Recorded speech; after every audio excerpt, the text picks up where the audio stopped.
let's start with what's going on right now in Ukraine, in Avdiivka. How do you see the battlefield right now, and what is the importance of Avdiivka for Russians? Well, I mean, what we're seeing right now throughout the entire line of contact is the collapse of the cohesion of the Ukrainian military to sustain a viable uh, battlefield presence.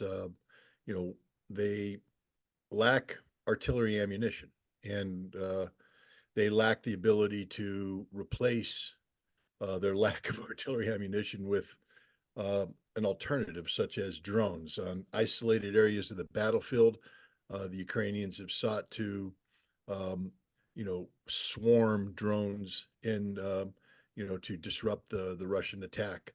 Um, but the Russians have come up with a counter, which is basically to hunt down the drone operators. And right now, I think one of the most dangerous jobs in Ukraine is to be a drone operator because you're marked for death.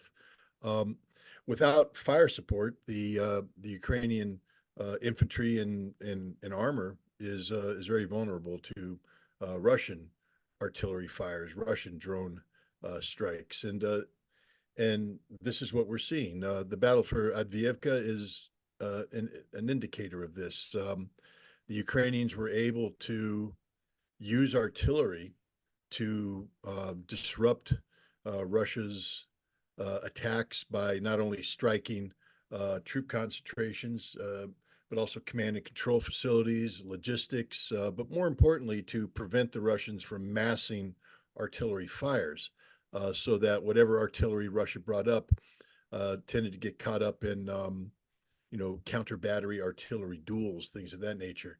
Now that Ukraine has pretty much seen its artillery removed from the battlefield, Russia is able to mass artillery fires and bring around about an extraordinary amount of destruction on Ukrainian forces. And the end result is Russia's making very dramatic gains. It looks as if the city of Adviivka is about to fall. And with it, thousands of Ukrainian soldiers will be killed, wounded, or captured. This will rip a very giant hole in the Ukrainian defenses, a hole that previously had been seen as an anchor, this impregnable fortress around which the Ukrainians could, anchor their defenses. Now that the fortress has fallen, the Ukrainians not only have lost this fortified position, but they've lost the troops, the tens of thousands of troops they had committed to this battle. And there's a hole in the line. There will be a hole in the line that the Russians will seek to exploit, and the Ukrainians won't have forces able to fill this hole. Whatever they throw in aren't going to be reserves from the rear area. There'll be forces stripped away from other fronts where they're desperately needed. And this just creates more opportunity for the Russians, who will continue to press forward on the attack. And the situation will just get worse for the Ukrainians because everywhere on the battlefield, they lack artillery support. Everywhere on the battlefield, the Russians are able to mass artillery fires and inflict tremendous casualties on the Ukrainians, casualties the Ukrainians can't replace. So it's the beginning of the end. We're looking at the total collapse of the Ukrainian army's ability to resist. Is the West willing or able to provide Ukraine with artillery? The answer is, twofold. Willing, apparently not. They're not doing anything. But even if they had the will, where are they going to get the ammunition? It just doesn't grow on trees. It has to be produced. And Europe has acknowledged that they were unable to generate the industrial capacity to produce ammunition, in the amounts needed by the Ukrainians. But even if they pass money today, for instance, the U.S. Congress kicks out money, um, this ammunition still has to be produced. It in some cases would require production lines to be built. We're talking about months before any ammunition could be flowing to Ukraine. It's questionable whether the Ukrainian military will still be able to exist in months' time. So they're suffering catastrophic losses on the battlefield, losses that can't be replaced. And there's no amount of money that can plug that hole. We've heard during this war, we've heard about the NATO's or the United States high-tech weapons being used in Ukraine that were not suitable for this kind of fight, this kind of war of attrition in Ukraine.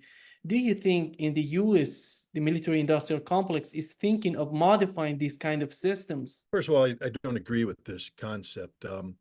I think a weapon system that's placed in the hands of personnel who are trained to use it and who have logistical sustainability, who have tactics and operations geared around the specifications of this equipment will do well in battle. I just have to.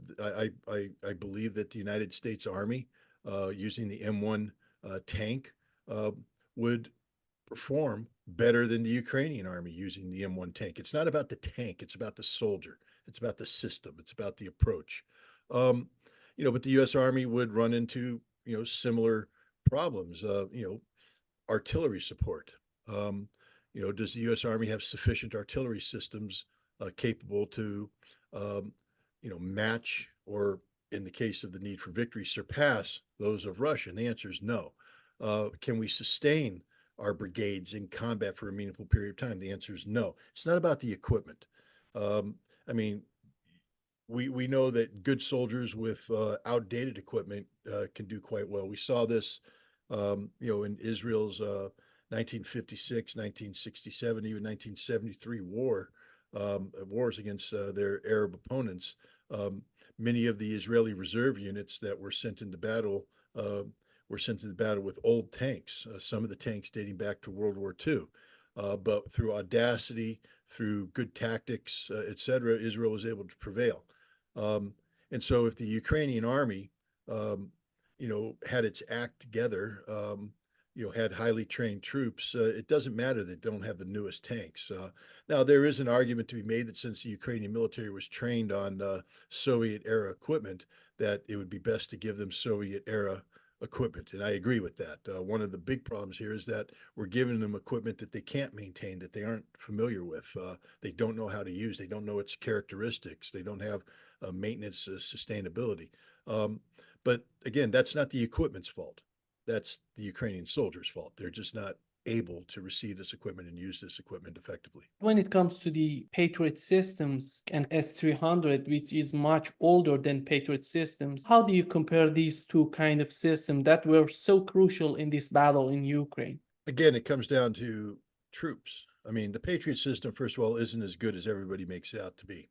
Um, it's based upon a flawed concept of automated engagement. Um, that dates back to the safeguard system of the 1970s. We took a strategic defense system, the concepts, and we tried to create this tactical system that didn't work. When we've been struggling with it since the beginning. In 1991, during the Gulf War, we saw the Patriot was not effective in intercepting Iraqi modified Scud missiles. We've seen in Saudi Arabia the Patriot not being able to defend strategic locations, and we see in Ukraine that the Patriot just isn't the magic system everybody makes it out to be. Um, so, we have that. The S-300 is a tested system, but it's an old system. It's one that the Russians are very familiar with. What I can say is that the problems faced by these two systems um, isn't necessarily a failure of the system, but the fact that the Russians just happen to be very good at suppressing enemy air defense, and they've come up with the appropriate tactics to overwhelm Ukraine's air defense because Ukraine has other systems, the IRIS-T, the NASAMS. Um, None of these systems are working. None of these systems are keeping the Russians from dominating the skies over Ukraine. When it comes to the production of ammunitions, what's the problem that they cannot produce at the same level that Russia does today? Problem is greed. Look, the United States has the ability to create modern production facilities, and we have the ability to generate large quantities of ammunition. That's not the problem. The problem is that that's very expensive, and the defense industries don't want to engage in activities that minimize their profit margin. They have a way of doing business today that is geared exclusively to making money for their shareholders. And they don't want to deviate from that. Look, the United States could, we saw this during COVID where the president used special defense production laws to get companies to gear up for the production of ventilators and other things that were deemed to be in the national security interest. The president hasn't used any of those powers when it comes to producing artillery ammunition. Um, they've put out bids, they've made requests, but the defense industries themselves are saying, we need contracts of a certain size, a certain duration. We're not going to go out and put up a new production line just to crank out 1 million rounds and then have to shut it down because the war in Ukraine was over. And the U.S. government's not willing to make that commitment. So the end result is the defense industries refuse to do that which is necessary to increase artillery shell production, et cetera. We go to Russia, and what we see is that the Russian government makes a determination that they need defense industry geared up, and because the defense industry is largely under state control, they do operate under a concept called joint stock companies, and so there is a civilian commercial element. But when it comes to the defense industry, they're responsible to the defense minister and the ministries, of defense industry, and they're held to account. They produce that which is needed in the interest of national security. They're not worried about the bottom line. They're not worried about stockholders, shareholders. They're worried about getting the material to the Russian military of time of a certain quality and in a certain time frame. Two totally different approaches. We know about these tensions that are getting worse between Zelensky and Zelensky. Recently, Victoria Nuland was there in Kiev, and how much of this visit was about this conflict between Zelensky and Zelensky, and how much of it was about the next step in this conflict in Ukraine, how they gonna respond to Russia, what would be the next step? Well, I think they're one and the same. First of all, the issue of Zelensky apparently has been resolved. In the last hour, it appears that Zelensky has, in fact, relieved Zelensky and replaced him with another Ukrainian general.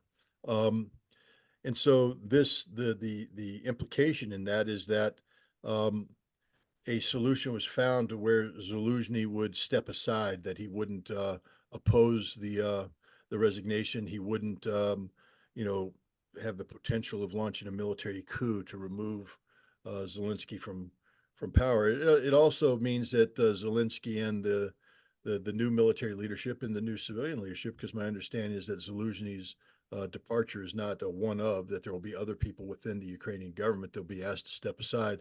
Um, that they have a common strategy they can agree upon. I think Zelensky was saying that you must have confidence in victory, and that he says that Zelensky had lost confidence in victory. Um, so he's surrounding himself with people that share, his policy positions, which lend themselves towards, an aggressive posture, um, non-submissive posture, but it's a posture that's predicated upon continued support by the United States and Europe. And right now, especially in the United States, that support isn't forthcoming.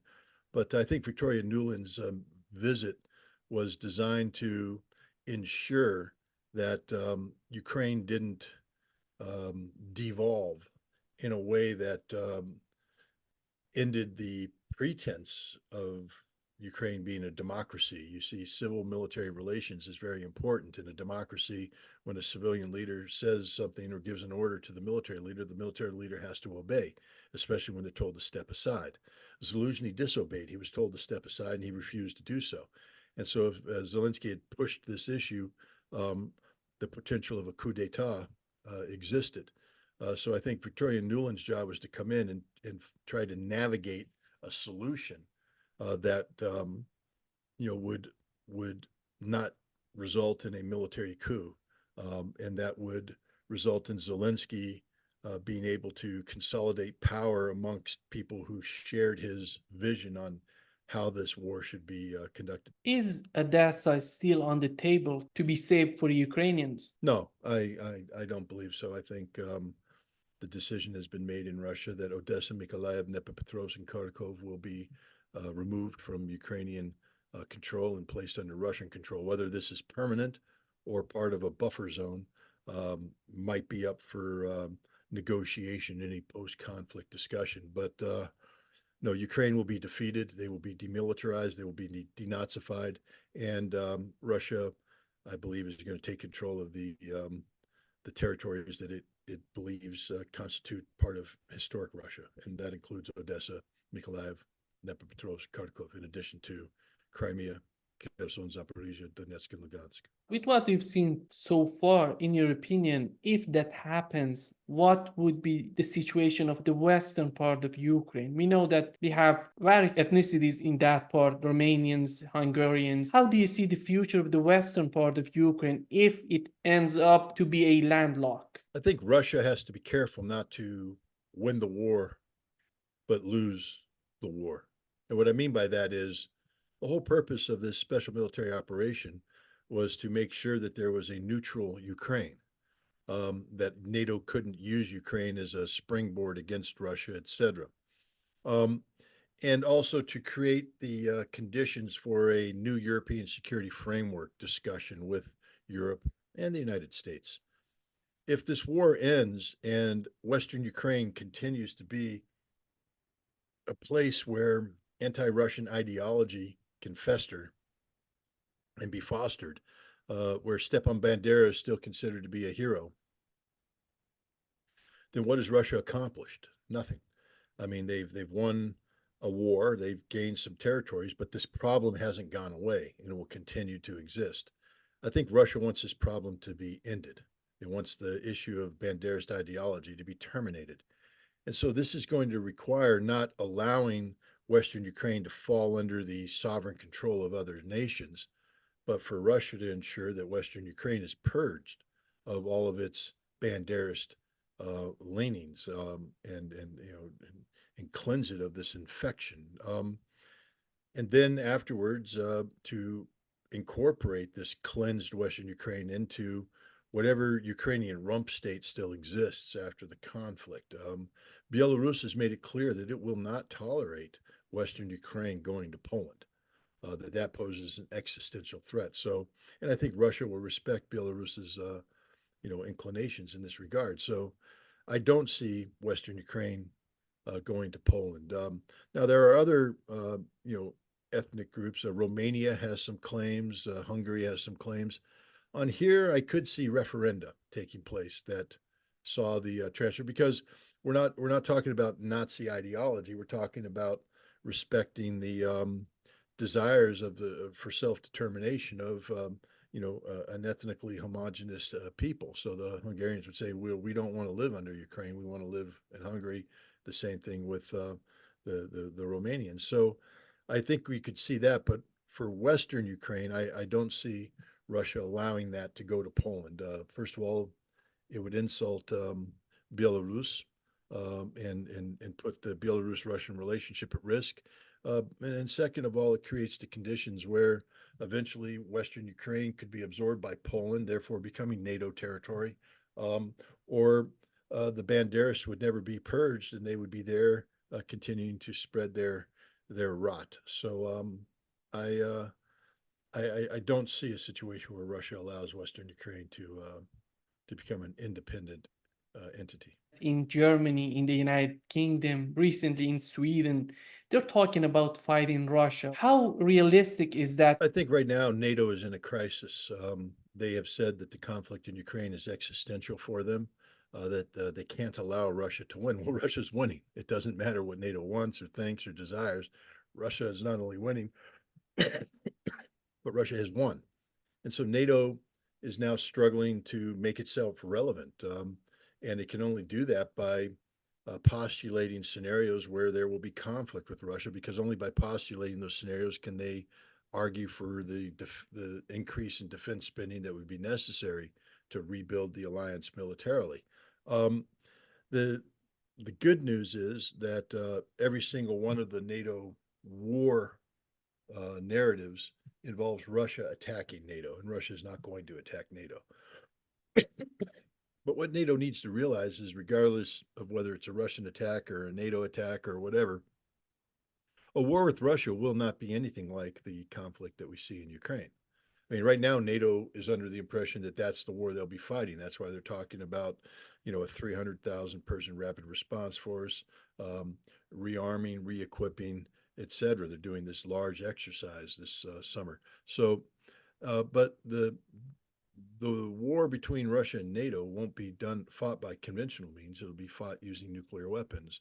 And or not General Medvedev, Dmitry Medvedev, the former prime minister and former president of Russia, currently deputy head of the Russian National Security Council, has said that if there's a war with NATO, basically Russia will use nuclear weapons and destroy NATO, destroy everything about it, destroy every city.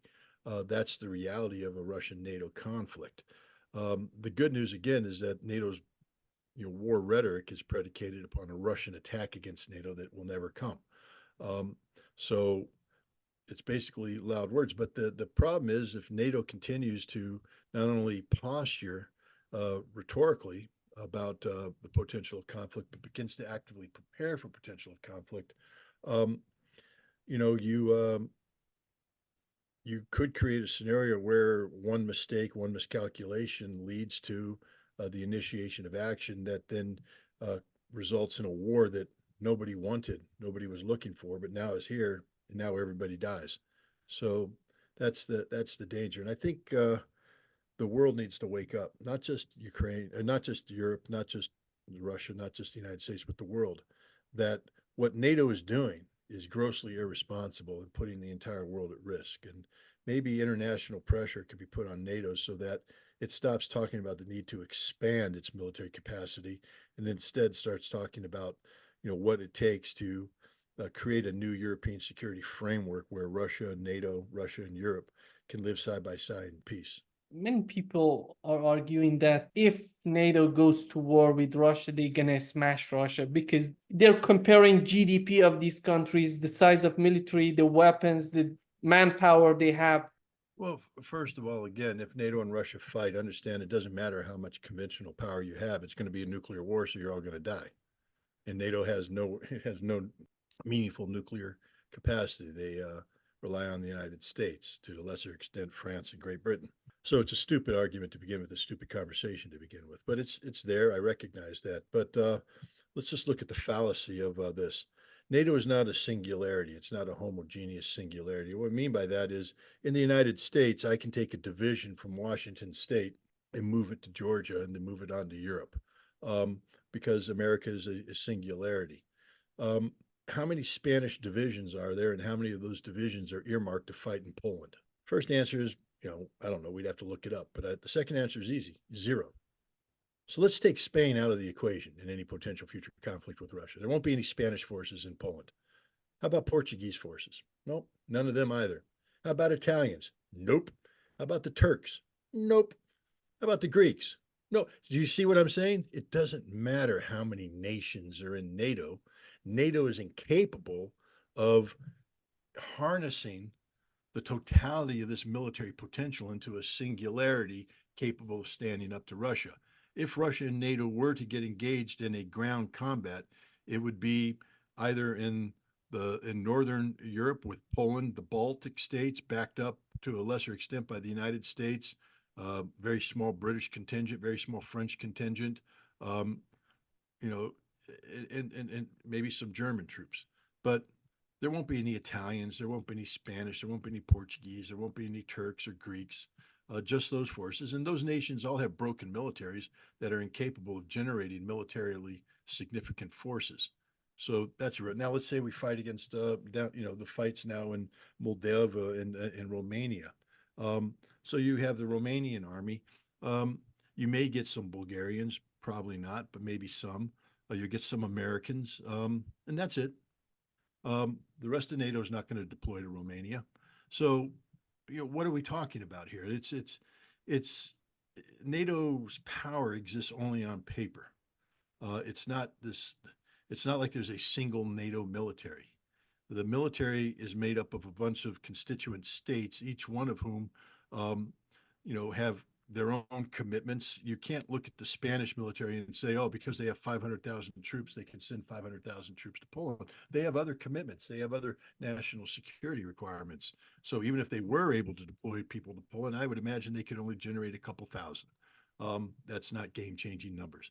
So the people that talk about NATO being this unbeatable force just don't know what they're talking about. Putin and Lavrov, they're thinking of negotiations. They were always talking about negotiations to solve the situation, the problem in Ukraine. But in order to have that, we need somebody in the United States, in Washington, who's willing to do that. Well, I think it's pretty arrogant to think that the United States is going to play a role in negotiating an outcome to this conflict. The United States is a party to the conflict. Um, and the side they've chosen is the losing side. Um, what makes anybody think that Russia wants to sit down at the table with the United States or Europe to resolve the issue in Ukraine? Russia tried that already. They tried that in 2022. Um, and it was the United States and England, together with NATO and Europe, that advised Ukraine not to agree to a peace treaty. Now Russia has mobilized. Russia has spent a significant amount of money. They've lost many troops, and victory is theirs. Why would they negotiate that away? What is Russia going to negotiate? They want denazification. That means the end of the Zelensky regime. So they're not going to negotiate with the Zelensky. They want demilitarization, which means the destruction of this pro NATO army that NATO was built on the soil of Ukraine. Russia's not going to negotiate that away. This war will end when Russia puts forward unconditional terms of surrender that Ukraine will have no choice but to accept. And then the West will have to live with that.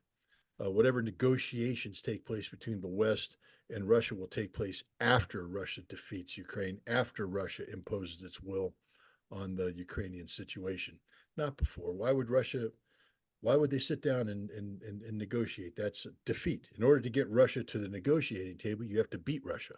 Nobody's beating Russia right now. I talked with Chas Freeman, Ambassador Chas Freeman. He said that the future of Europe without Russia doesn't mean anything. They need Russia for energy, and industry in Europe needs Russia to be part of their prosperity. In your opinion, how realistic is that? It's the only outcome.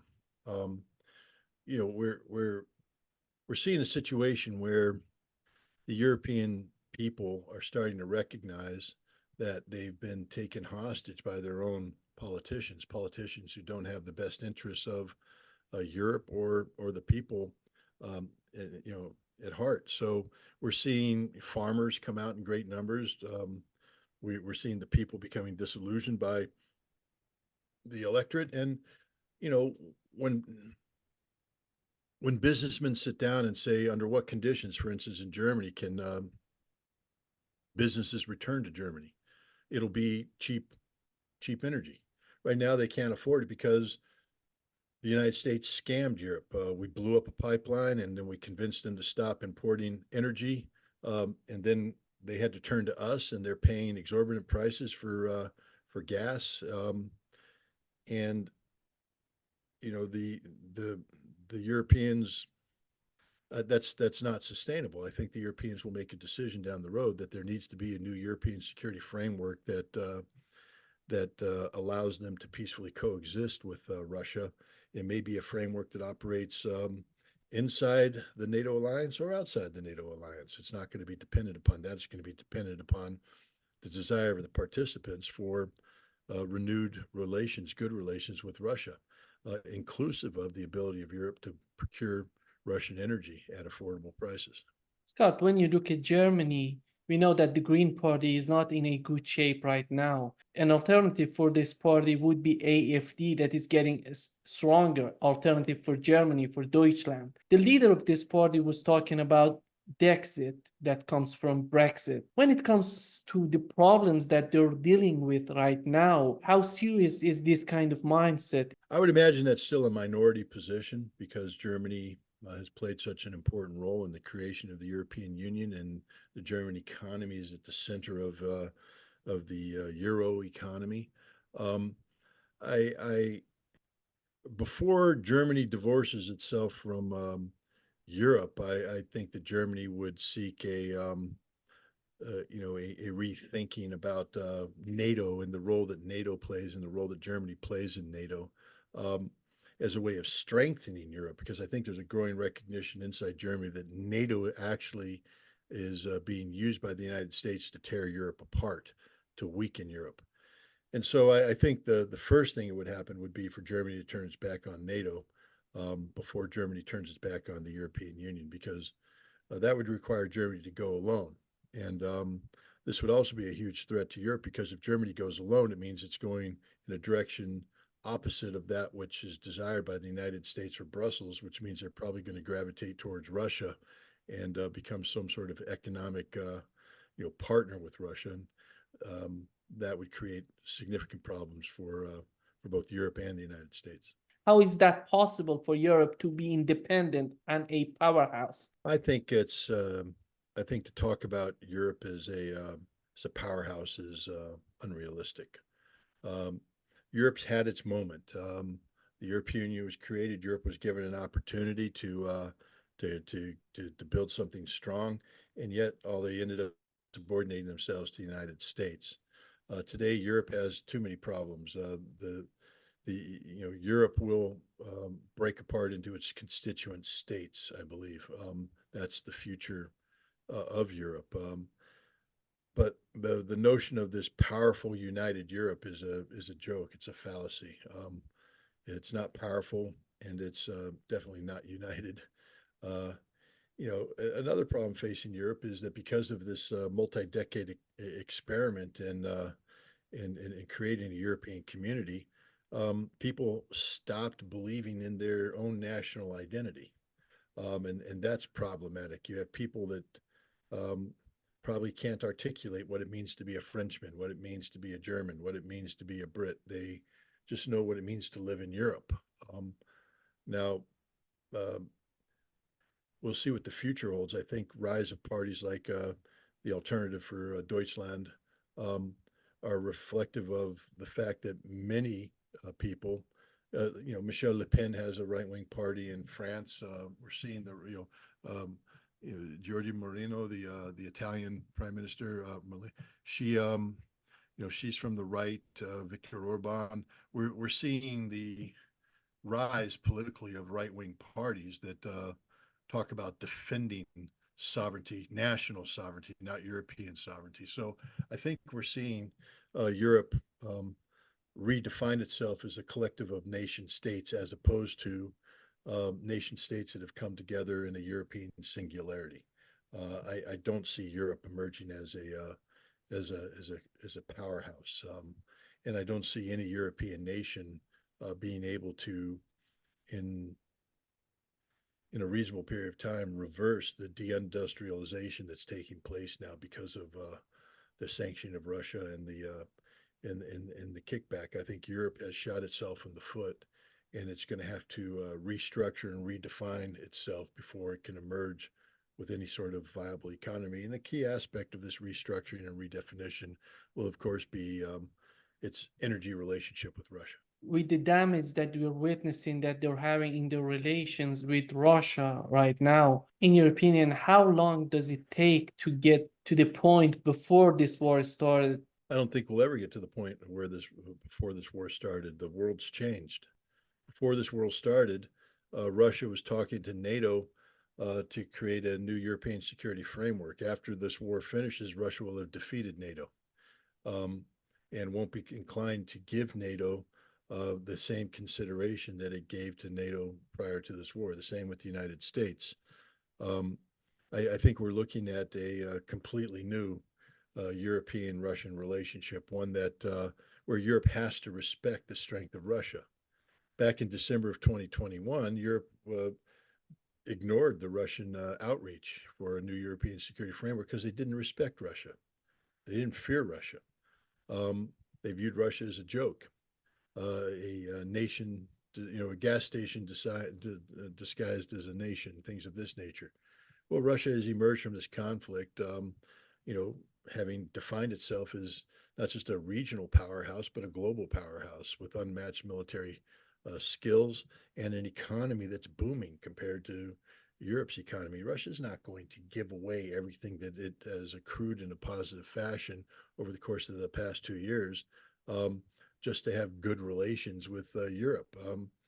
I think that Europe is going to have to redefine its relationship with Russia based upon respect of Russia and a respect of Russia's sovereignty and a respect for Russian national security prerogatives when it comes to spheres of influence in Europe. I talked with Professor Richard Wolff and Michael Hodson. They were talking about the reason behind this war in Ukraine was the reason that the West had against Soviet Union. They wrecked the economy of Soviet Union by forcing them, by convincing them to put a lot of money in their military industrial complex. So the economy of Soviet Union collapsed. But they were not successful in this policy in Ukraine, and Russia could manage the military part and the economy. You've been in Russia recently. How did you find this? Well, I'm not an economist and I don't want to play one, so I have to be careful about getting too far outside of my lane. What I can say is this though: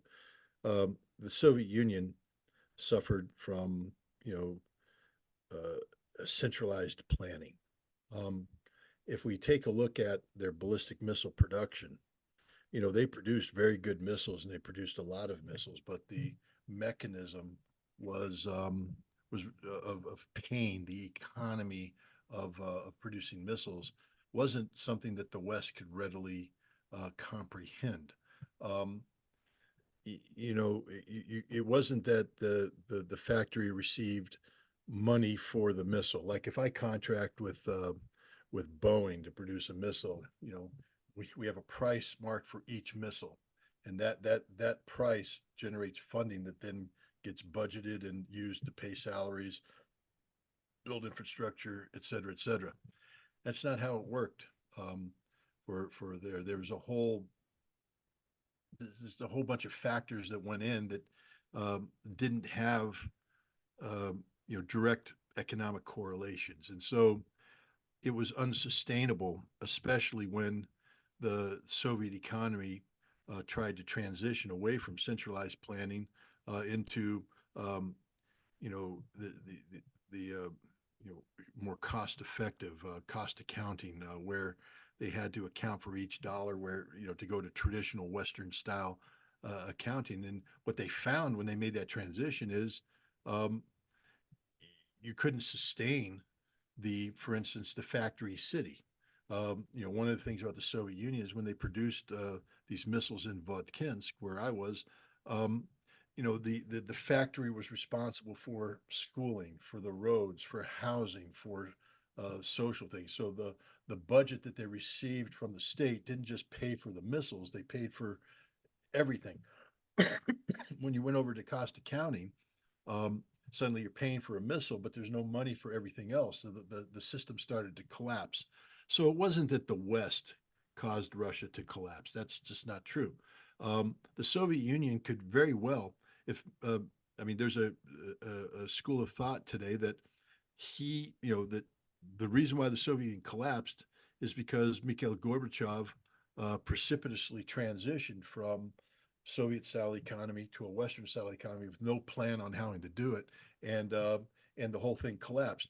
Had he continued the Soviet-style planning, but sought to tighten it up, make things better, not make a direct model of a Western capitalism, um, there wouldn't have been this precipitous collapse.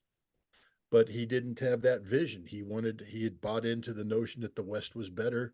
And next thing you know, you have Boris Yeltsin, the decade of the 90s, and the absolute devastation of Russia because of this. If you take a look at Russian capitalism today, it's a totally different concept, but it's not American capitalism. It's something different. The Russians have a unique um, economy today. But what's interesting is the West has no clue how the Russian economy works, just like we had no clue how the Soviet economy works. I'm just being straight up honest. The CIA had no clue how the Soviet economy worked. They were just guessing. This is why people like Jeffrey Sachs, who went into Russia in the 1990s, couldn't grasp what he was trying to fix, because he was coming in with a Western economic planning model that did not translate into the reality of Russia. Russia has emerged from the 1990s. Um, they had to deal with some new artificialities, the rise of an oligarch class that didn't exist during Soviet times had to be factored in. Um, but the saving grace here is that when the West sanctioned Russia in 2022, it was a full divorce. and it forced Russia to do things that politically would have been very difficult to do, like untangle the West from Russian economy, to shut down the oligarchs, to insist on the reinvestment of money in Russia. Um, the West doesn't know Russia's economy today. I mean, I keep telling people that you need to go to the St. Petersburg International Economic Forum every year, so you get an understanding of what makes the Russian economy tick. Nobody wants to go because that's Russian propaganda. No, it's Russian reality.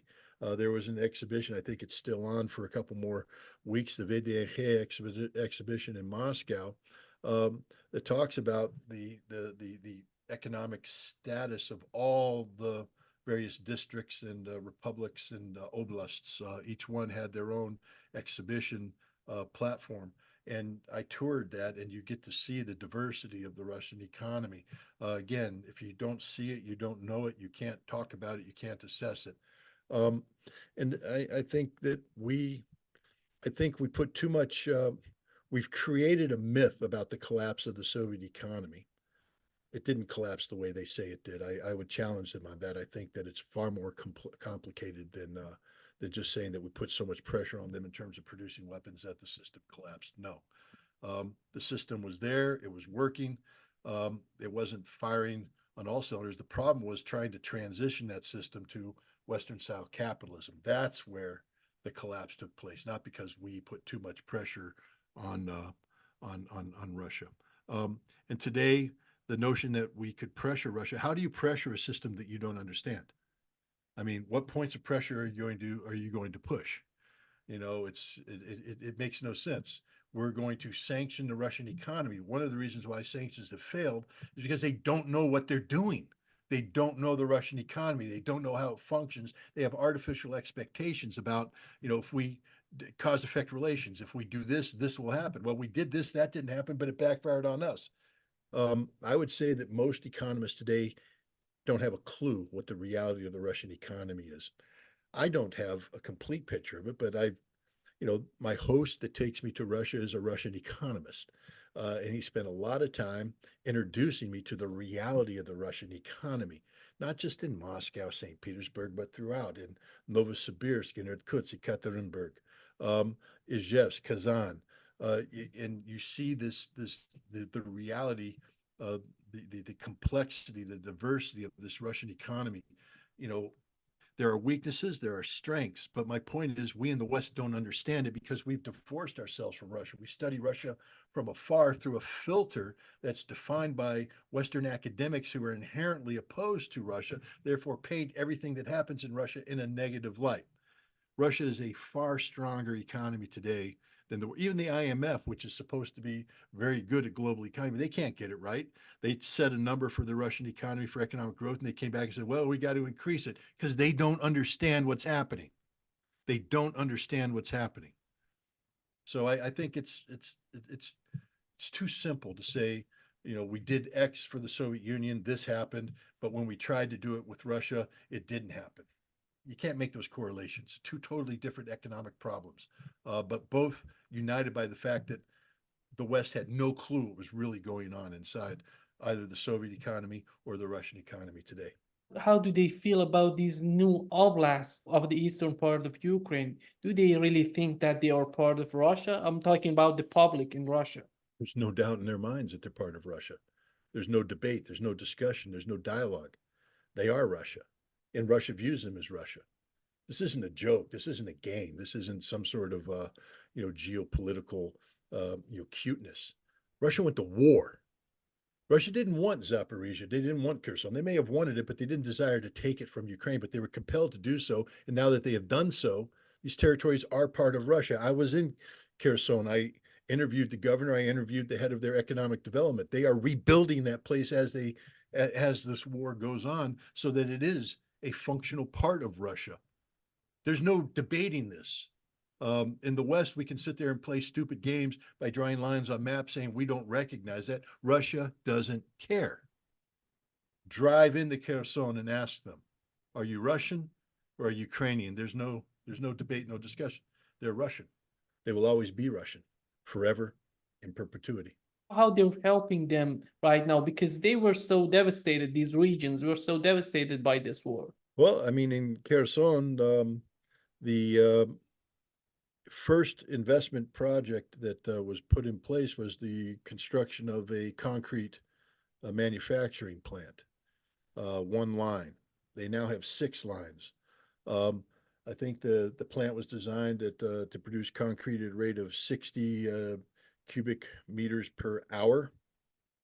You have 6 lines. That's 6 times 6, 360 cubic meters of concrete per hour. I'm not a I'm not a construction specialist, but that's a lot of concrete. And they're producing it and they're pouring it, which means they're building stuff. So I think I just answered your question. They were part of Ukraine for years, and right now they're going to be part of Russia. How do you find these differences between these two? Is there anything different from what you've seen in Russia and what you've seen in the eastern part of Ukraine? Culturally, traditionally, Well, first of all, there is no such thing as the eastern part of Ukraine. Let's just correct the record. There's the new Russian territories. There is no eastern Ukraine. Doesn't exist. Finished. Now, I mean, there's people out there that'll, for political reasons, talk about it, but it doesn't exist. Physically, it doesn't exist. There is no eastern Ukraine. Kherson, Zaporizhia, Donetsk, and Lugansk are part of Russia forever. It will never change. So we shouldn't talk about eastern Ukraine. We can talk about the new territories. Um, but let's understand this: that even there was never really a viable Ukraine to begin with. When we speak of Ukraine during the Soviet times, it wasn't an independent entity. It was part of the Soviet Union, which was in effect part of Greater Russia. Moscow was dictating outcomes. Kiev was a regional capital that received orders from Moscow, and everybody worked together towards the common good. You had, I mean, when you look at the leadership of the Soviet Union, Brezhnev was a Ukrainian. He ruled for 18 years. Khrushchev's wife was Ukrainian. He identified as Ukrainian. He ruled for 10 years. So for 28 years, the Soviet Union was ruled by Ukrainians, but they didn't say that. They were ruled by Soviets.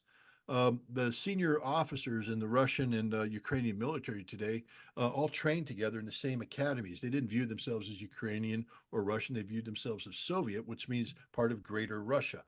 Um, Everybody who lives in the Eastern Territories, who speaks Russian, practices Russian Orthodox faith, never viewed themselves as Ukrainian. They always viewed themselves as Russia.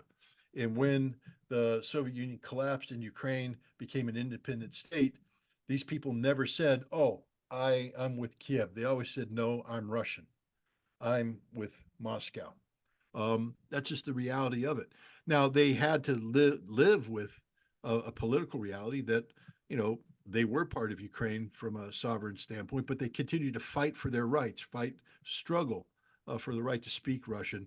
You know, everybody talks about the 2014 Maidan coup that took place, but the real coup when it comes to the split between what's Ukrainian and Russia was in 2005 during the Orange Revolution. That was the first nationalist coup d'état, where the nationalists came in, who started to promote, this Ukrainian national identity. The president at that time, elevated Stepan Bandera into a national hero. Um, and they began to attack Russian speakers, Russian culture, et cetera. That's where you started to see the first divided. Because prior to that, I just interviewed Nikolai Azarov, who was the former prime minister of Ukraine. He said prior to that, prior to the Velvet Revolution, there was no talk about Russians and Ukrainians. We lived together, we worked together, we worked towards a common goal, et cetera. It was only after the Velvet Revolution that we started to, you see the split. And when the Ukrainian nationalists, who were now empowered, started attacking the Russians, they compelled the Russians to start viewing themselves as Russian. And then, therefore, now there's a split between them and Ukraine, and they started looking to Russia for help to defend them. At the same time that the Velvet Revolution took place, um, President Putin gave a speech in the Federal Assembly in 2005. It's a speech where he said that one of the greatest, catastrophes of the last century was the collapse of the Soviet Union. And everybody picked up on that speech saying, aha, he wants to return to the Soviet times. No, if you know anything about Putin, anything about the Russians, no, they didn't want that. Because what he said next is what's important, because overnight, millions of Russians became homeless. And those homeless included the Russians of Ukraine. At the time he gave that speech, Russians were being attacked in Ukraine for the crime of being Russian. And he said, my job as the Russian president, the president is the president of the Russian nation. And the Russian nation is not defined by the borders of the Russian Federation. The Russian nation is defined by a people united in shared history, shared culture, shared language, shared religion, which means he was responsible for the well-being of these Russians, these ethnic Russians in Ukraine, in the Baltic states, and in Kazakhstan, elsewhere. He was responsible for their safety, for their protection. Um, so the idea that this pro-Russian sentiment that's in the eastern Ukraine, no, it's not artificial. It's real. They've always viewed themselves as Russian, and to the extent that they've been separated from Ukraine, it's the Ukrainian government's fault. It wasn't Russia coming in trying to strip them away.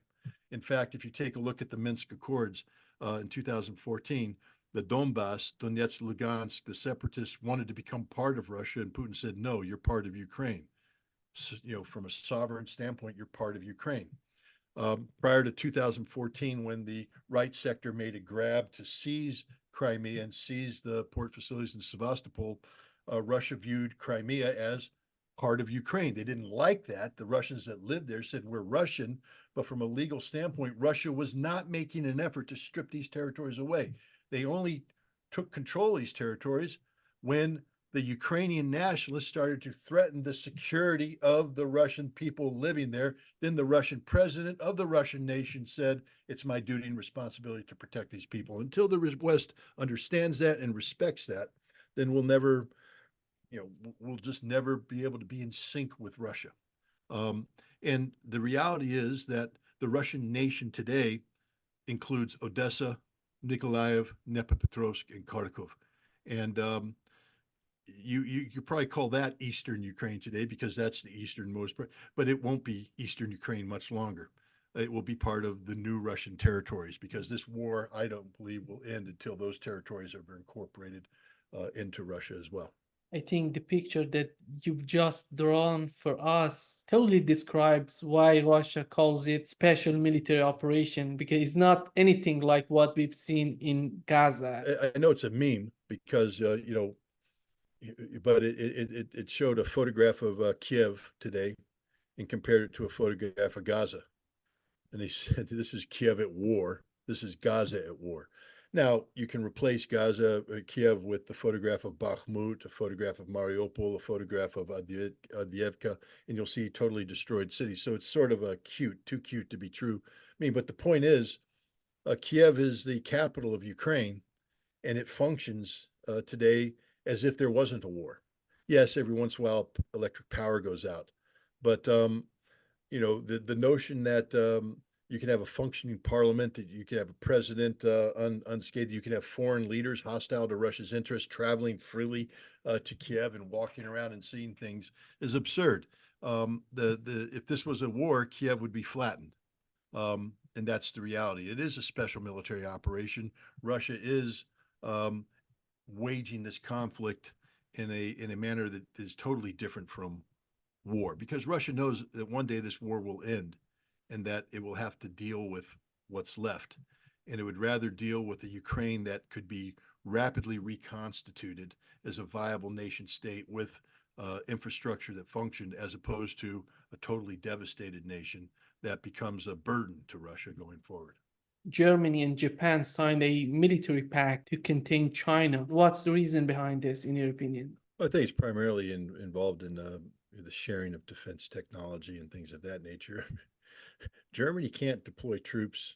They can deploy, a reinforced battalion to Lithuania.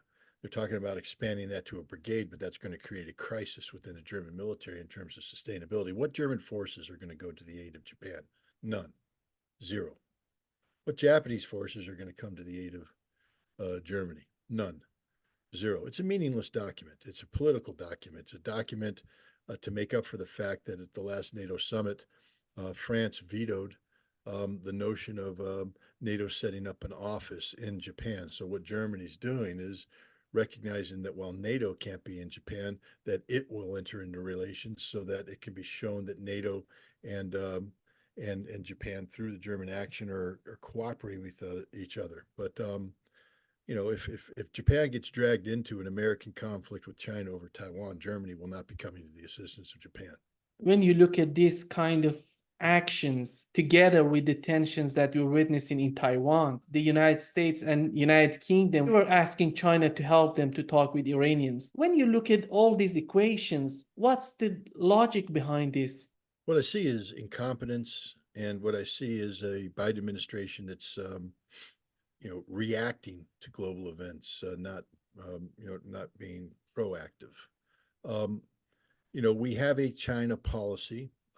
The policy deals with um, economically isolating or weakening China, and also strengthening our ties with Taiwan um, uh, to facilitate eventual independence of Taiwan. Even though we claim that we support a one China policy, we don't. Um, so we have these policies. We're confronted with certain realities like we don't have sufficient force to recapture the 12 dash line or 9 dash line, the islands in the South Pacific. We're not able to sustain a military presence in the Straits of Taiwan. Um, so we know what the reality is, but our policy is one of aggression, and we can't change that. So now we come in the situation with the Houthi, and we want the Chinese to do something for us and say we'd like your help. And China's like, why would I do this? Chinese ships aren't being interdicted, just your ships. What's in it for me? Diplomacy is the art of the two-way street. It just seems absurd that you know, that we somehow think China would come to our assistance vis-a-vis the Houthi, and while at the same time we continue policies designed to isolate, undermine, and defeat China. We need to get our act together and stop looking at defeating people, especially militarily, and start looking about competing with people economically and diplomatically. Um, we might have more luck because everything we're doing right now is a failure. Talking about the Red Sea and what's going on, how did you find this operation so far? How successful was that in controlling Houthis? It's a total failure, abject failure. The purpose is to establish deterrence so that the Houthi will be deterred from continuing their action. Well, they haven't been deterred. Um, all it's done is expose the reality that the United States cannot keep open one of the strategic waterways of the world, the Bab el Mandeb. Um, and what's the lesson from this? The United States won't be able to keep the Strait of Hormuz open as well. So any expanded conflict drags in Iran means that Iran will shut down the Strait of Hormuz, and we're helpless. We can't stop that. Now, the global economy will be strangled. So I, uh, I don't see a situation where what the United States is doing is benefited it in any way, shape, or form. Rather than bombing, we should have turned to diplomacy. And the quickest way out of the predicament that we've created for ourselves isn't to bomb people into submission, but to engage about an equitable solution to the Palestinian problem, to bring an end to the fighting between Israel and Hamas. If you do that, the other problems tend to solve themselves.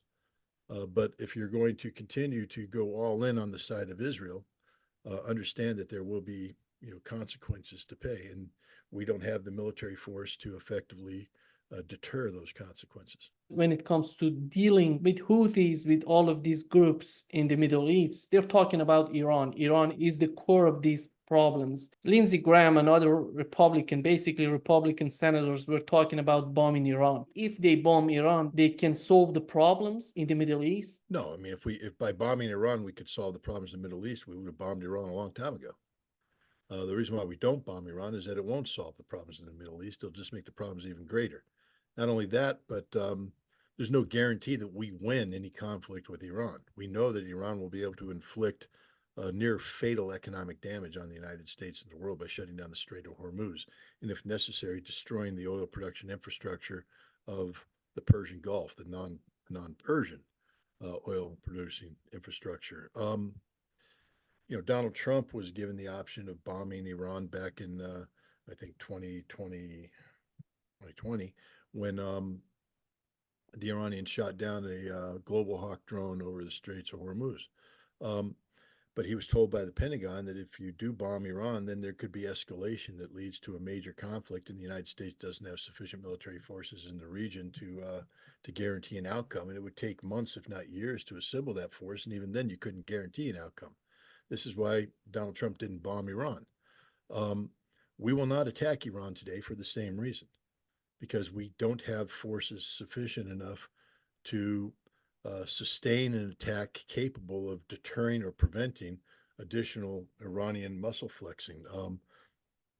If we were to bomb Iran, then Iran would shut down the Strait of Hormuz and attack all major American military facilities in the region, and there'd be nothing we can do to prevent that. And so it would expand into a broader conflict where we would be firing cruise missiles, dropping bombs. But Iran is not defenseless.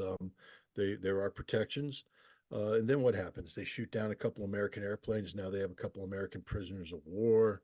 Um, we launch an amphibious attack on the Iranian coast. It gets defeated. We have thousands dead. I mean, this is the circle of violence that hopefully the people close to Joe Biden are advising him will occur, and therefore you shouldn't attack Iran, because we know what the outcome will be: a broader war that the United States can't win.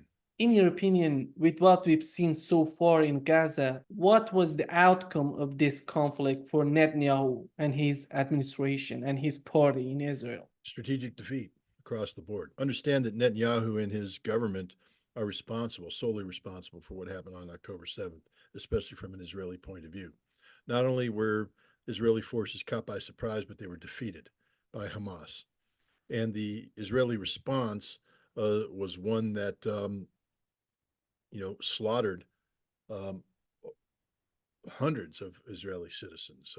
Israel tried to blame it on Hamas, but I think it's clear today that the majority of the Israeli civilians who died on October 7th and 8th died at the hands of the Israeli Defense Force, who are implementing in one degree or another policies consistent with the Hannibal Directive to kill Israelis taken hostage before they can get back into Hamas controlled territory or terrorist controlled territory. So he's a failed leader, right, from there. He promised by engaging in an escalation of military might against Hamas in Gaza that he would, destroy Hamas's military capability to ensure that Hamas could never again carry out an attack that on the scope and scale of what was done on October 7th, and B, to destroy Hamas politically, so that Hamas would have no role in whatever the future political leadership of Palestine was. He's failed on both accounts. The Israeli military has been fought to a standstill, in many cases compelled to retreat from territory inside the Gaza Strip. The Israelis acknowledge that they've accounted for barely 20% of the tunnels in the Hamas tunnel network, and they haven't defeated the fighters themselves, who continue to resist and kill Israelis. So, from a military standpoint, Hamas continues to exist and continues, therefore, to have the capability of striking Israel on Israeli soil. So Israel lost that fight. Politically, Hamas today is more powerful and popular than they have ever been. If there was an election held amongst the Palestinian people today, Hamas would win hands down. They would win the legislative body. They would win the presidency. Mahmoud Abbas, the head of the Palestinian Authority, has all but admitted this. So, where does that leave Netanyahu? He's dealing with a reality where Hamas has become even stronger politically, and militarily they exist, and there's nothing Israel can do to diminish Hamas from a military standpoint. This is a strategic defeat for Benjamin Netanyahu in Israel. Scott, we've seen that they attacked a hospital in the West Bank. They said some terrorists were there. when it comes to the West Bank, is there any sort of sovereignty? How do they control this part of Palestine? I don't know if I can call it Palestine or Israel. Well, I think the West Bank is part of Palestine. When you take a look at the Abrams Accords and the maps that are published in there, they talk about the Palestinian territory on the West Bank and Gaza Strip united into a nation state, even though it's extremely diminished territories that would be um, under the control of the Palestinian Authority. The Israelis are occupying an occupying power. You look at the United States, we finally have woken up, and in order to put pressure on Israel, we've talked about sanctioning the illegal settlement actions on the West Bank. Um, Israel doesn't do itself any favors with how it treats the Palestinians there. The murder. It's not an anti-terrorist operation. It was murder. It's a violation of international law. Uh, the, the Israeli military personnel involved should be arrested and prosecuted as war criminals. They assassinated civilians in a hospital who posed no military threat. It doesn't matter that they were at one point in time affiliated with Hamas. They're not under arms.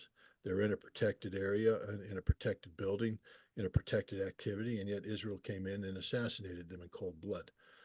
This is a war crime of the most vile nature, and under in a perfect world, you'd see the international community rally against what the Israelis have done. But to be honest, today most people have forgotten about that assassination already, just as they've forgotten about everything that Israel's done against the Palestinian people, all the dirty details, the 15-year-old girl gunned down while she was on the phone begging for help, the 6-year-old girl calling in for paramedics to rescue her because her parents are dead, her sister's dead, she's hungry and thirsty, but the Israelis killed the paramedics, leaving the 6-year-old girl to die alone in a car.